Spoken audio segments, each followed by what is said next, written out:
Craigslist horror stories that will make your skin crawl. Not saying you shouldn't use it. I use it all the time. Just be careful and use common sense. If something seems sketchy or too good to be true, don't go for it. My name is Tanya, and I was 22 years old at the time of this story. I had just graduated from the University of Connecticut. I had a degree in social work and was excited to begin working with the Department of Social Services in New Haven. Fresh out of the university in social work, the pay wasn't high, and that didn't bother me. I'd make things work for the opportunity to help others. While still in the dorm at UConn, I searched Craigslist online for a roommate wanted in New Haven. Virtually the first seeking roommate listing that popped up was at the top of the page. Roommate wanted, female only, shared house with private room and bath, $425 plus shared utilities. This sort of thing is common since New Haven is a university town with many young professionals looking to get started in their careers.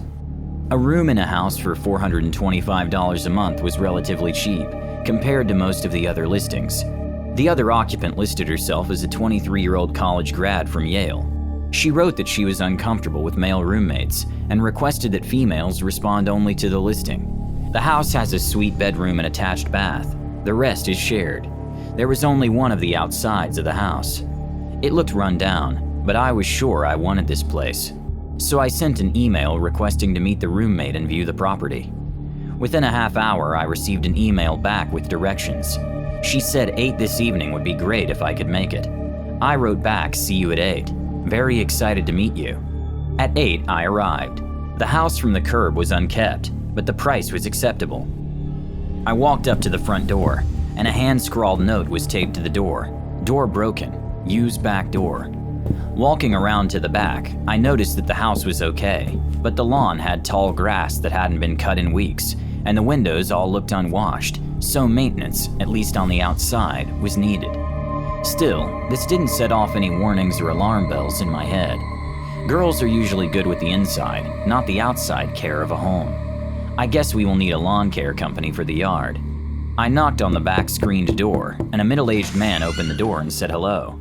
I thought I had the wrong address all of a sudden and started to back away. But the man very reassuringly said, "You must be Tanya. The roommate is sorry she's late. I'm the landlord.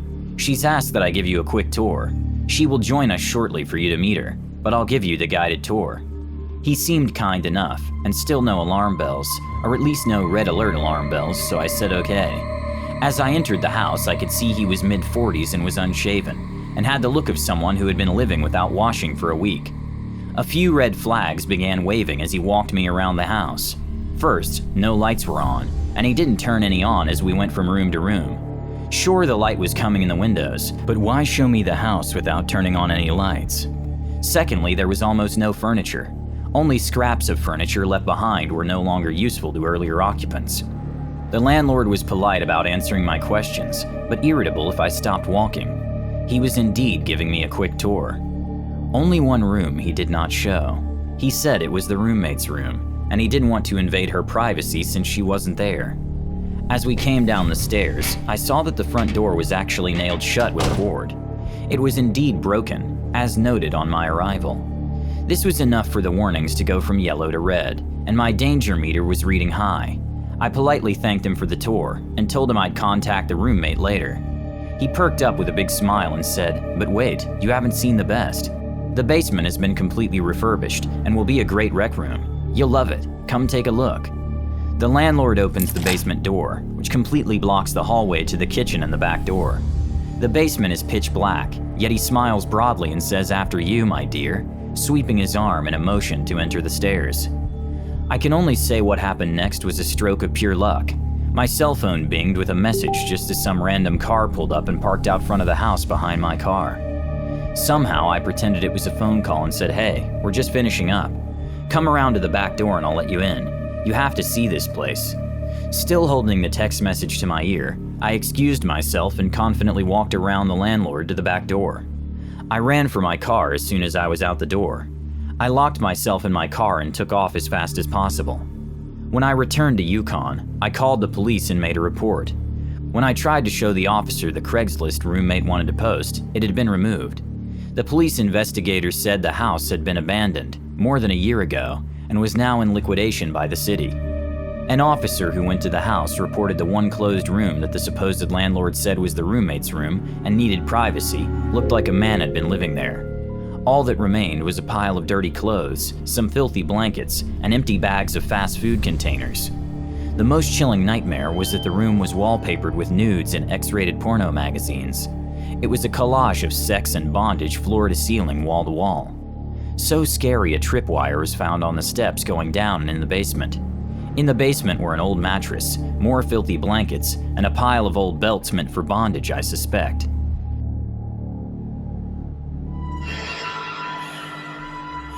I was selling an antique roll-top desk on Craigslist.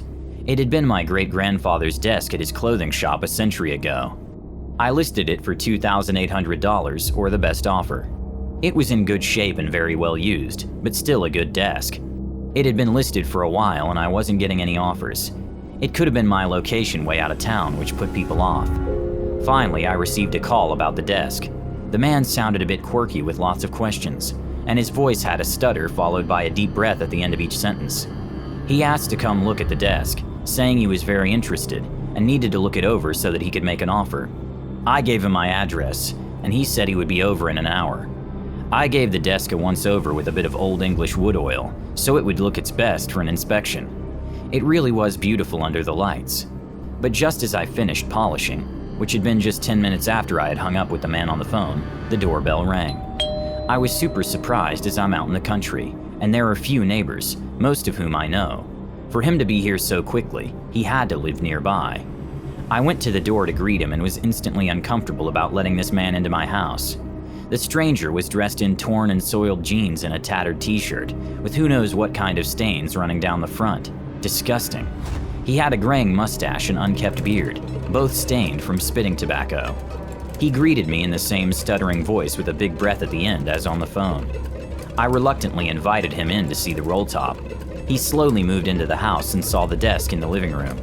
With great effort, he began walking over to it, making all kinds of weird sounds and touching every piece of furniture in the living room. It creeped me out listening to him and watching him handle everything within his reach. I decided to break this weird situation by bringing up the price. I spoke loud enough to break the awkward passage through the living room. I'm asking $2,800. He stopped, took another deep rasping breath, turned, and gave me this very grotesque stained-toothed smile that I had seen. And he said, "How about $400? I thought he was joking, and I laughed at his offer. But when he turned, I could tell by his knurled facial expression that he wasn't joking with that insane offer, and I quickly apologized. I said thank you for the offer, but that's much too low, but I would be willing to deal at $2,000. The man kinda went frantic at that, and started pulling at his hair and making strange animal-like noises. He stomped back and forth across the living room, and then glared at me in disdain and anger. His hatred for me was palatable. I knew this guy wasn't sound of mind, as his eyes couldn't focus as he drooled on his t-shirt. I wanted this man out of my house as fast as possible. In a calm voice, I said thank you for coming, and I apologized that he had to come all this way. I walked to the front door, hoping he would follow and exit. He didn't move, only gripped his fists and stared at me with loathing and hatred in every sinew of his body. He was considerably larger than me, and I was sure I would not stand a chance in a fight with him.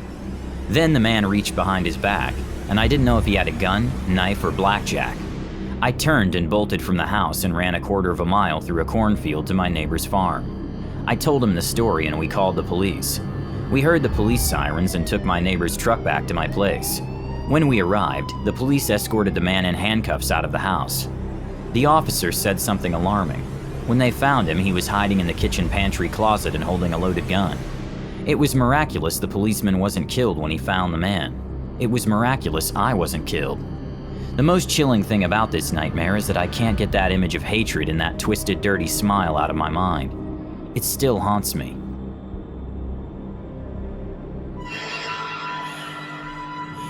Everyone has heard of the Craigslist killer, and I don't know if my story is related or just a similar experience, but everyone in my town refers to the guy I came in contact with as the Craigslist killer. There are some real monsters in this world, and I've met one and only escaped by a miracle. Here is my story. A couple of years ago, my husband and I had a rough patch. He had lost his job and had a very hostile and abusive personality. It got so bad I had to leave the house and find another place to live. I was only 23 years old and working as a waitress, so I didn't have much income for an apartment and needed one ASAP. I searched all over the internet and was getting desperate, as all the apartments were out of my price range, or required 3 years of work experience or a 2-month security deposit or stuff like that. So finally, I turned to Craigslist to see what I could find there. After a day of scouring ads, I came across a pretty decent-looking apartment that wasn't too far from my work on Craigslist. I messaged the landlord and made plans to look at the apartment the same day after my shift. It was a little run down when I arrived and needed paint and exterior maintenance, but it looked livable. And for the price, that was acceptable. I couldn't afford to be picky and needed a place now. At home was unbearable. The landlord also seemed like a nice enough guy and understood my need for a place as soon as possible. He was perhaps late 50s or even 60 years old. He said he owned several properties throughout the city, and if this didn't suit me well, he could show me others. He made me feel very comfortable about my situation, and I thought he would work with me to make a transition to a happier life. He let me in through the front door into a small 2-bedroom house he had listed. As I walked into the house, a red light started flashing in my mind as something more than a caution but a warning. Call it intuition, sixth sense, or gut instinct. I had a sharp, uncomfortable feeling in my stomach that something was deathly wrong here.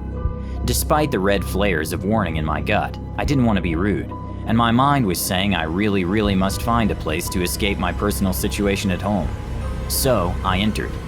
The landlord showed me the kitchen, the 2 bedrooms and the living room. The place wasn't fully furnished, but there was enough to make it livable. What caught my attention throughout the tour were these strange markings on the walls. There were weird symbols on every wall. At first I thought that the last tenant had a child who drew without supervision. They kinda reminded me of satanic ritual symbols, but that wasn't clear either. When I asked the landlord what was the thing with all the markings on the walls, he laughed and said, "Don't worry, I'll have them removed." We moved back into the kitchen, and the landlord opened the basement door, saying, "One more room you may enjoy." He seemed genuinely excited to show me. This is the best part of the house. I looked down into the darkness and could smell something grotesque that made me gag to nearly throw up. I stepped back, and he put a gentle hand on my back to guide me down into the basement, saying, "You're going to die for this playroom. It's awesome." I knew only terror was down there. I could smell the evil that stank in the basement. I turned to the smiling landlord and smiled back at him, saying I really needed to use the toilet real quick. Give me a sec. I turned towards the bathroom in the hall next to the entry door and dashed out the door, running to my car, not looking back. Out my side window, I saw the landlord staring at me with malice through the front window of the house. When I got home, I told my husband about the encounter and how frightened I was. He said it was his fault for not being a better husband. He knows he was behaving badly. The loss of being the family provider had a terrible effect on him, and he was past that now. Together we called the police to report something very suspicious at that address that smelled of rotting flesh. The police sent over a welfare check officer and found the door open, but what they discovered when they entered was horrifying. In the basement, the decomposing bodies of 3 females were found. The youngest was 17, and the oldest was 25. All 3 had been reported as runaways or missing over the last 6 months. This chilling nightmare didn't end there. The house owner also owned multiple properties in the city. At each one, the bodies of missing girls were found mutilated. This serial killer's method of operation was to entice girls desperate to come to his properties on the pretext of giving them a safe place to live cheaply. Once inside the house, he lowered their sense of fear with a kind smile and a gentle tour of the place, only to lure them into his basement of horror and death. He became known as the Craigslist Killer. Always know your surroundings. Always pay attention to your instincts. I wouldn't be here to tell you this story if I had ignored mine.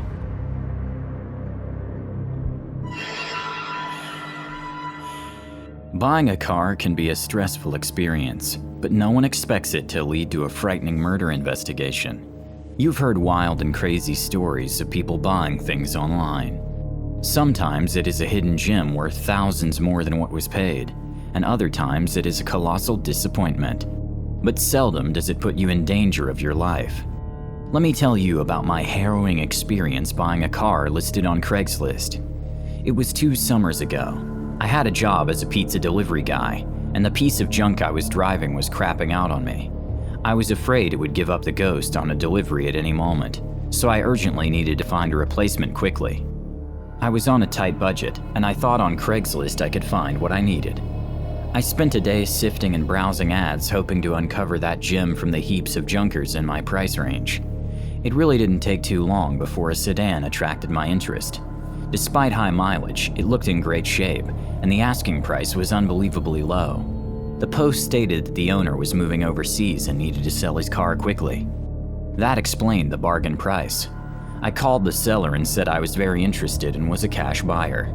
He said that was great, and it would help him, and it would help me as well. We planned to meet at the Walmart parking lot, which was big and busy enough for a safe transaction location. I'd heard horror stories of people meeting in isolated places and bad things happening. I always therefore met strangers for any online sale with cash in a public area for safety reasons. He readily agreed, so all felt fine. I'm not always paranoid, but because I was bringing several thousand in cash and had heard these Craigslist horror stories with deals turning into nightmares, I also brought my best friend to be extra cautious.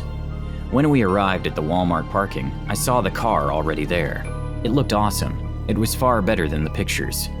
The seller was short and a little stocky with a balding head and a warm smile. He seemed normal in all ways. We shook hands, and he asked if I wanted to take a test drive.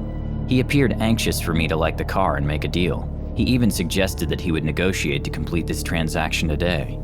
He was chatty and told me all the car's history and services that had been completed and by which garage he used for its care. He answered every question, and nothing seemed strange or suspicious. The car's exterior looked flawless and was never in an accident. The motor ran like a top with no warning lights on the dash. The interior was clean, and the seats were in great shape. The seller had the title with no lien on it and all the maintenance records. I felt confident it was a great deal and anxious to take possession. We filled in the odometer and got the signature on the title, exchanging the cash. The seller seemed very happy to shake off the deal and get on his way. I was ecstatic with my new delivery car. It would be excellent and remove all my fear of being stranded with a delivery pizza on the side of the road with my old car. What a great price. I couldn't believe my good fortune. I used the car for the next several nights, running deliveries and feeling great. On the weekend, I decided it was time to thoroughly clean the car. I started with the exterior washing and polishing, and it shone beautifully. The paint had an excellent luster. When I finished, I turned to the interior and it looked almost new. All that was left was the trunk, which was a mess. It had a lot of clutter. Things like jumper cables, work gloves, a box of old spark plugs, and miscellaneous. As I hauled all that out of the trunk, I found an old dirty shirt hidden in the spare tire compartment under the carpet. When I pulled it out, a gun fell out of it and lay in front of me in the trunk. Fear gripped me.